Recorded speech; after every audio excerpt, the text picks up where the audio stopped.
అనామిక అయితే కొత్తగా మరీ కొత్త ప్లాన్ అయితే చేస్తుంది. ఇంకా సామంత్ కూడా అయితే నీ వల్ల నేను డబ్బులు పోయినాయి, పొరుగు పోయిందని చెప్పని ఇంక అనేటప్పటికీ తన ఈగో హట్ అయ్యి ఇంక ఎలా అయినా దిగ్గురాల కుటుంబాన్ని మొత్తం నాశనం చేయాలని చెప్పనుకొని ఇంకా సామంత్ని తనే చంపేసి తర్వాత ఆ నిందితి రాజు మీద అయితే వేసేస్తుంది. అప్పుడు ఇంకా పోలీస్ ఆఫీసర్గా ఉన్న అప్పు చేతే తన భావనికి అరెస్ట్ చేయించి అక్కడ మాత్రం అంతా మీడియాని అందరిని పిలిచేసి నాకు కాబోయే భర్తని రాజే చంపేశాడని నాటకం అయితే మొదలు పెడుతుంది.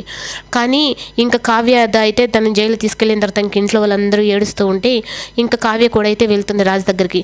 అప్పుడు రాజు అయితే నీకు ఇది ఒక నాటకం లాగా అనిపించడం లేదా కావ్య అని చెప్పని రాజు అయితే అంటాడు.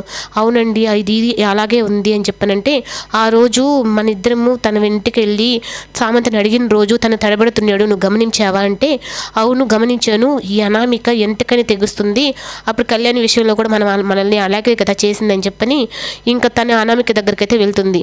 అప్పుడు ఇంకా అనామిక అయితే ఏంటి నీ భర్తను జైల్లో పెట్టించానని చెప్పనని నా దగ్గరకు వచ్చి కాళ్ళు పట్టుకొని బతిమలాడాలనుకుంటున్నావా, నువ్వు నన్ను కాళ్ళు పట్టుకొని బతిమలాడినా నీ ఆస్తి మొత్తం నాకు రాసిచ్చినా నేను మాత్రం రాజు విషయంలో మాత్రం కాన్ఫర్మేషన్ అవ్వను అని చెప్పని అంటుంది.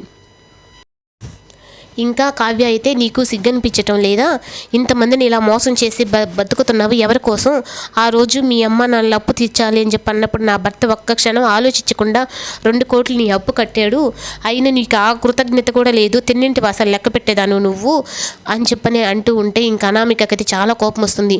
ఇలా నీ భర్త నా ముందు మాట్లాడిన దానికి ఇప్పుడు ఇలా ఇదే ఈ స్టేషన్లో ఉన్నాడు అని చెప్పనంటే నా భర్త విషయంలో నన్ను ఏదన్నాను నేను పడతాను, అంతేగాని నా భర్త విషయంలో నువ్వు ఏదన్నా అంటే మాత్రం ఒప్పుకోనని చెప్పని ఎప్పుడు కోపడానికి కావ్యకైతే ఇంకా అనామిక మీద కోపం అయితే వచ్చి తన చెంప పగలగొడుతుంది.